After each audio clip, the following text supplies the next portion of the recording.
스타 플레이어들을 항상 고기방패로 내세우며 치졸하게 뒤에 숨어 피파라는 거대한 조직의 이름을 빌려 정치권의 개입도 받지 않고 투명성과 공정성이 결여된 채 극단적인 행정 처리를 하는 비선수 출신의 축구협회장이 있다면 명확한 감독 선임 프로세스 없이 회장의 독단으로 선임했다고 알려진 클린스만 감독은 부임 전부터 많은 잡음이 있었고, 그렇게 우려 속에 시작된 아시안컵, 조별리그부터 피파 랭킹 132 말레이시아, 피파 랭킹 87이 요르단과 무승부를 거두며 탑 플레이어들의 화력으로 후역승을 하며 4강까지 올라가긴 했지만 시종일관 답답한 경기력과 선수단에 퍼져버린 전술적인 불신, 그리고 조별리그부터의 길어진 경기에 체력 안배를 받지 못하였고, 그 결과 4강에서 또다시 만난 요르단에게 패배하고 말았습니다. 그 결과의 원인은 클린스만 감독이 아닌 대표팀의 주축 손흥민, 이강인의 불화였다고 축구협회는 빠르게 인정을 하며 선수를 보호하기는커녕 결국 이강인을 공개적으로 도리돌림을 당하게 만들며 아시안컵 탈락의 잘못은 누구인지에 대해 여론을 돌리는데 확실한 성공을 거두었습니다. 축구는 따뜻 풋볼, 내가 뭐라 그러는 건 아닌데 못 나오는 상황이었나? 2006년 독일 월드컵 대표팀이 스위스에게 패배를 하고 조별리그에서 탈락을 하게 되며 현재 현대중공업의 정몽준 총수가 마지막 축구협회장으로 재직하였을 당시 프랑크푸르트 공항에서 귀국하던 대표팀 이훈재 골키퍼에게 세트피스 상황 실점에 대해 남겼던 말이었습니다. 한국 축구에 대한 애정이 남달랐던 현대그룹 초대 회장인 정주영의 육남으로 2002년 월드컵 유치 시 가장 큰 공헌을 했던 인물입니다. 정몽준 이사장은 1993년 대한축구협회장에 취임한 후 2002년 월드컵 유치에 도전하기로 마음을 먹고 24시간이 모자랄 정도로 전 세계를 누비며 유치 작전에 들어갔습니다. 당시 문민정부였던 김영삼 정권도 월드컵 유치 성공을 위해 물심양면으로 외교적 지원을 아끼지 않았죠. 이렇게 열심히 했어야 했던 이유는 실현 가능성도 없는 얘기다, 정치적 목적으로 월드컵 유치라는 걸 왜 자꾸 사용을 하냐, 그리고 한국은 그럴 형편도 안 되는 나라다. 당시 여론은 상당히 회의적이었죠. 심지어 일본은 우리보다 3년이나 일찍 2002년 월드컵을 유치할 것이라는 의사를 공식적으로 발표한 상태였고, 당시 일본의 우호적이었던 피파 회장 브라질 출신의 주앙 아발랑제의 일본 개최를 향한 지지도 상당한 몫을 차지하고 있었습니다. 하지만 부친의 뚝심 DNA를 물려받았던 그는 나 십장수야!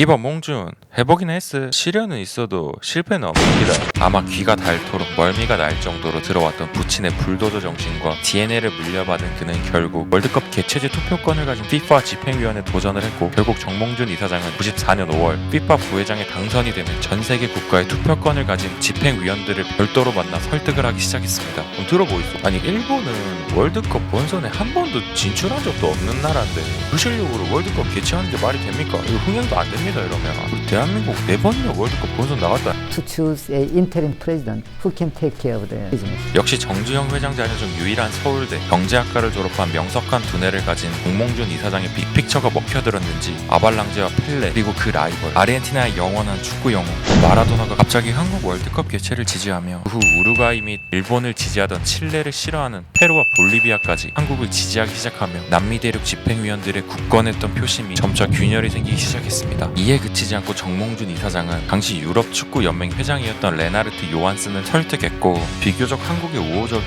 북중미와 아프리카 국가들을 설득해 나가며 최종적으로는 아발랑제 피파 회장 사무실을 직접 찾아가 한반도 남북 월드컵 공동 개최의 대의를 설파하며 점점 여론은 한국으로 개최되어야 된다는 쪽으로 기울어지게 되었습니다. 이에 위기감을 느낀 일본은 울며 겨자 먹기식으로 공동 개최로 합의하였으며 2002년 월드컵 정식 명칭의 이름은 재팬 코리아가 아닌 코리아 재팬, 즉 일한이 아닌 한일 월드컵이라는 오피셜한 이름이 붙여지게 된 것도 이 때문입니다. 하지만 이 뒤엔 더 큰 산이 남아있었죠. IMF 시기에 많은 돈을 투자하여 개최하는 월드컵이니만큼 국민의 기대 또한 상당히 크며 일본보다는 무조건 좋은 성적을 내야 한다 라는 부담이 컸습니다. 당시 기술위원장을 지냈던 이용수 교수는 2002년 회상 인터뷰에서 정 회장이 나에게 말하길 16강에 못 올라가면 나나 당신 중 한 사람은 한강다리에서 떨어져 라며 그들이 받는 당시의 중압감과 절실함은 차원이 다른 수준이었죠. 그리고 또다시 정몽준 회장은 16강에 가기 위한 큰 그림을 그리기 시작합니다. 16강에 가려면 가장 먼저 무에서 유를 창조할 수 있는 말 그대로 천지 창조가 가능한 명장 감독을 데려오는 일이었습니다. 이때 직전 월드컵인 1998년 자국 네덜란드를 4강에 올려놓고 레알 마드리드에서 수네부와 마찰로 해임된 히딩크 감독이 물망에 들었고, 협회는 정 회장 지도하에 드림팀을 꾸려 곧바로 작업에 들어갑니다. 이때 당시 현대중공업 해외영업부에서 이름을 날리던 축구와는 전혀 무관한 가사면 차장을 데려와 스 히딩크 감독을 데려오라고 지시를 하죠. 나가셔가지고 저 최철기 아는 사람 최철기 아세요? 물어본다면 최철기 알면 그냥 다 모시고 와. 사돈의 8천이다 다 모시고. 하지만 히딩크 감독은 너무나도 무리한 요구를 하였고 모든 사람들이 히딩크 감독에 대해 불신을 하였지만 가사면 차장과는 생각이 달랐습니다. 히딩크 감독은 여우 같은 사람이에요. 얼마나 나를 원하는지, 앞으로 내가 이 팀에 대한 통제권을 얼마나 가질 수 있는지 테스트한 겁니다. 히딩크 감독의 요구에 맞는 권한을 우리가 부여할 수만 있다면 그를 무조건 데려올 수 있을 거예요 라고 정 회장에게 보고를 하였고, 그로부터 지금의 우리가 알던 호광신화가 탄생한 것이었죠. 하지만 지금은 어떤가요? 2002년 월드컵 U20만 해도 본선 무대를 밟아본 적도 없는 일본과 최근 한일전 결과는 그냥 처참 그 자체. 언제 이겼는지 솔직히 기억도 나지 않으며 지금 이 순간에도 일본 올림픽 축구대표팀은 파리에서 축제를 만끽하고 있습니다. 이렇게 일부 기득권의 사익을 위해 한국 축구가 많은 기회비용을 지출하고 있을 때 옆나라 일본은 어땠을까요? 잠시 일본 축구 이야기를 해보겠습니다. 1993년 J리그 출범 당시부터 일본 축구협회는 100년 구상이란 정책을 기조로 내세워 100년 안에 세계를 제패하겠다, 지역 주민과 밀착한 스포츠를 활성화시키겠다, 그리고 2005년에는 2050년 일본 월드컵 개최 및 월드컵 우승의 청사진을 발표했고, 그 당시 그 계획을 비웃기만 하던 우리 한국과 달리 일본은 5년, 15년 단위의 세부 계획도 발표를 하며 그에 맞게 일본 축구는 빠른 속도로 성장을 하고 있었습니다. 당장 지난 카타르 월드컵에서 독일을 2대1로 격파한 일본은 그로 인해 자존심에 상처가 나 다시 자국으로 일본을 불러들여 체면 치레를 하고자 한 독일이었지만, 일본은 한치플릭의 독일을 또다시 4대1로 박살내며 아시아팀 최초의 기록을 세우기까지 했습니다. 더구나 클린스만호가 아시안컵 준비 당시 엘살바도르와 1대1 무승부, 페루에 0대1 패배를 할 때 일본은 같은 상대였던 엘살바도르엔 6대0, 페루엔 4대1 대승을 거뒀었죠. 올해 초 일본 축구협회는 전 회장보다 무려 20살이나 어린 47세 최연소 선수 출신의 협회장 체제로 변환하였고, 3월에 물러나는 회장은 누가 맡더라도 시스템은 그대로 간다 라고 하며 축구 철학과 시스템의 연계성을 강조하였습니다. 참고로 미야모토 스네야스 회장은 2002년 타이거 마스크를 끼고 월드컵에 출전했던 선수로서 한국으로 치면 77년생인 김남일, 이영표 선수가 축구협회장에 취임한 것과 동일합니다. 가령 J리그는 각 연령대별 유소년 클럽 보유를 의무화하고 있으며 유망주 육성에 성공한 클럽에는 두둑한 보너스를 제공하기도 합니다. 김민재 선수가 전북 현대에서 중국 슈퍼리그 베이징 거안으로 이적을 하고, 황인범 선수가 대전 시티즌에서 미국 프로축구 MLS 밴쿠버 화이트캡스 이적을 하게 된 배경에는 유럽 진출을 희망했던 선수 의지와 이적료가 필요했던 구단과의 확연한 입장 차이가 있었던 상황과는 상당히 대조되는 모습입니다. 이 밖에도 유소년, 지도자 등을 해외로 보내 선진 축구를 경험하게 하고, 이렇게 구단과 선수 모두 윈윈하는 시스템 속에서 선진 축구를 경험하기 시작한 일본 선수들은 한국 못지않게 리버풀, 아스날, 바이에른 뮌헨과 같은 명문 클럽에 발을 디디기 시작했고, 이미 유럽에서 뛰는 일본 선수의 비율은 압도적으로 많은 수치입니다. 이렇게 많아진 일본 자국, 유럽 현지 선수들의 적응을 위해 일본 협회는 수십억 원을 들여 연간 10억 원의 운영비가 필요한 유럽 현지 베이스 캠프를 만들 계획을 하고 있으며, 아시아 축구 패권을 쥐고 있는 일본 협회는 독일 축구 연맹과 긴밀히 협력하여 천연 잔디 피치와 기타 편의 시설을 완비한 클럽하우스를 개설하겠다고 밝혔습니다. 이 하우스엔 일본인 피지컬 트레이너 및 의사를 파견하여 유럽에서 활약하는 선수들의 재활 및 마사지, 간단한 치료 및 멘탈 케어 등 평상시에도 언제든지 사용할 수 있도록 활용을 하겠다라는 방침을 밝혔고, 일본 대표팀의 유럽 원정시에도 연습시설로 활용할 방안도 강구하고 있습니다. 일본 축구는 J리그 내수 활성화에도 집중하였습니다. 프로 구단의 홈타운 활동으로 지역사회와 밀착하여 지방 살리기라는 국정과제도 부합을 하고 있으며, 그와 같은 프로 구단과 지역 주민들과의 선순환을 일으키는 시스템을 만들었습니다. 물론 K리그와 달리 일본 사회부터 지역과의 유대, 우리의 고향이라는 개념이 존재하고, 그에 따라 적자가 나더라도 우리 지역 출신이라는 이유만으로 스폰서들이 붙는 것만 봐도 한국 사회와 큰 차이가 있으며, 시당초 협회가 출시되었을 때부터 100년 구상이라는 확고한 가치관을 가지고 있습니다. 즉 K리그와 J리그는 최종 목적지가 다르고 추구하는 바가 다르기 때문에 견줄 수도 없는 레벨이라고 생각합니다. J리그를 세계적인 리그와 경쟁하고 싸우는 리그로 만들겠다라는 명목하에 J리그는 유럽 주요 리그, 챔피언스 리그와 같은 추춘제를 26년부터 적용하겠다고 발표했습니다. 반면 결과를 중요시하고 A 대표팀 위주인 한국 축구는 엘리트 선수들을 육성하기 위한 축구를 하고 있으며, 그로 인한 영향으로 2002년 출신 클린스만, 슈틸리케어 같은 과거 결과가 뛰어났던 인물들이 주요 직위에 중용되고 있습니다. K리그 1 감독을 하잖아요.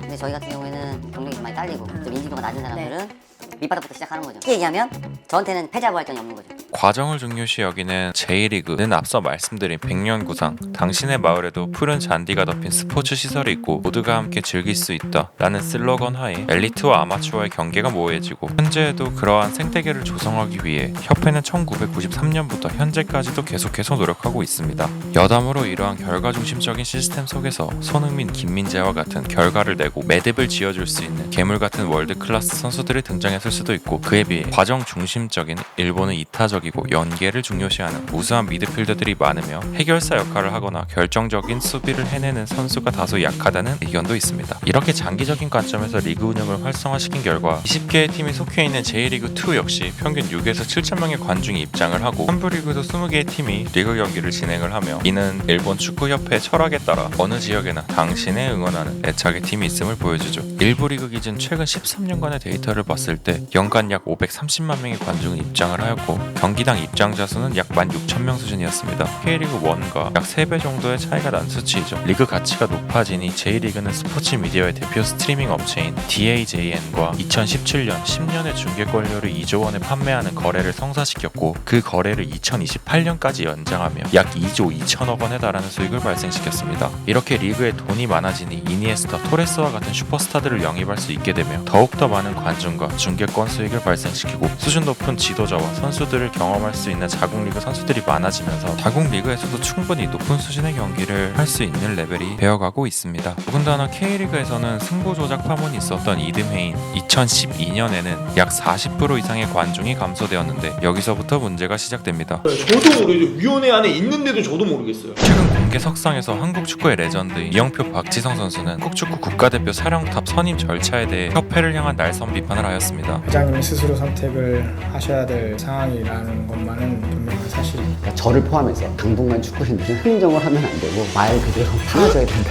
비단 이번 사태뿐 아니라 현재 우리 축구협회는 도저히 이해할 수 없는 만행을 펼쳐왔었습니다. 지난해 3월 우루과이와의 A매치 홈 친선 경기 단 1시간을 남겨두고 협회는 기습적으로 어떤 발표를 하게 됩니다. 그것은 무려 2011년 프로축구 승부조작에 가담했던 선수 48명을 포함한 1위 축구인 100명의 징계를 갑작스럽게 사면한다는 내용이었죠. 뭐지? 그 명목은 월드컵 10회 연속 진출과 카타르 월드컵 16강 진출을 자축하고 축구계 화합과 새 출발을 위한 이 뭔 개소리야! 한 결과 여론의 문매를 맞고 해당 사안은 바로 철회되었습니다. 2024년 대한축구협회는 1,876억 원이라는 결코 적지 않은 예산안을 확정하고, 일반 예산은 파트너 기업 후원금, A매치 수익 및 국민체육진흥기금 등으로 구성됩니다. 즉 축구협회 예산안엔 나라 돈이 최소 10% 이상은 들어가는 일종의 공공재라고도 볼 수 있는 셈이죠. 축구를 사랑하는 우리 국민들이 다소 독단적이며 폐쇄 성향이 짙은 재벌 언어의 거버넌스를 용인해온 이면에는 힘있고 똑똑한 리더가 주도적으로 한국 축구 발전을 이끌어 주었으면 하는 바람이 있었을 겁니다. 적어도 현재까지는 그만큼의 성과를 만들어 왔다고도 볼 수 있습니다. 2002년 월드컵 유치매 월드컵 4강 신화, 월드컵 원정 첫 승, 월드컵 첫 16강, 유럽으로 선진 축구를 하기 위해 새롭게 발을 디뎌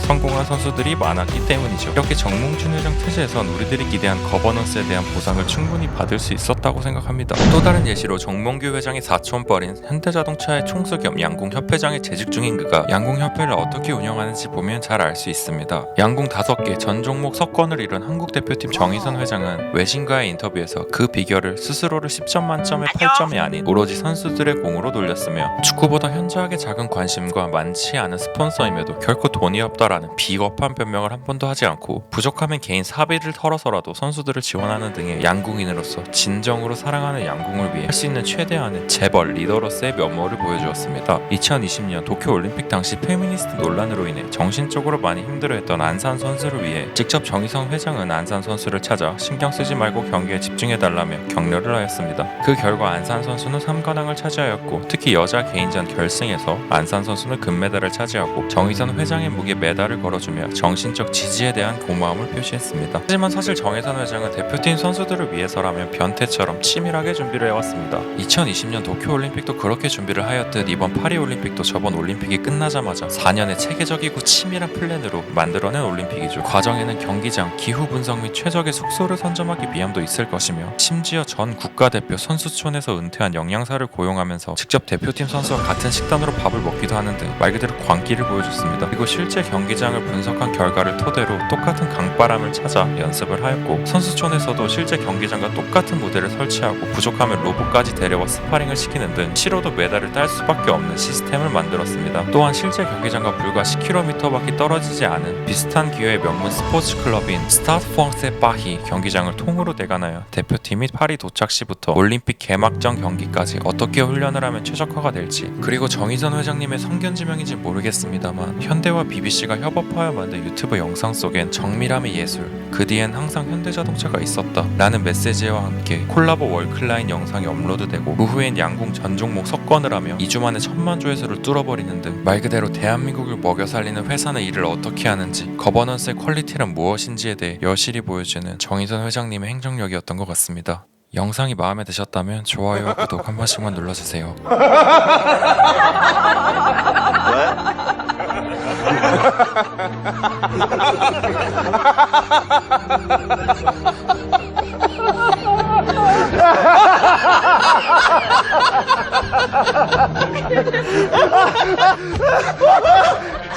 Crash, great.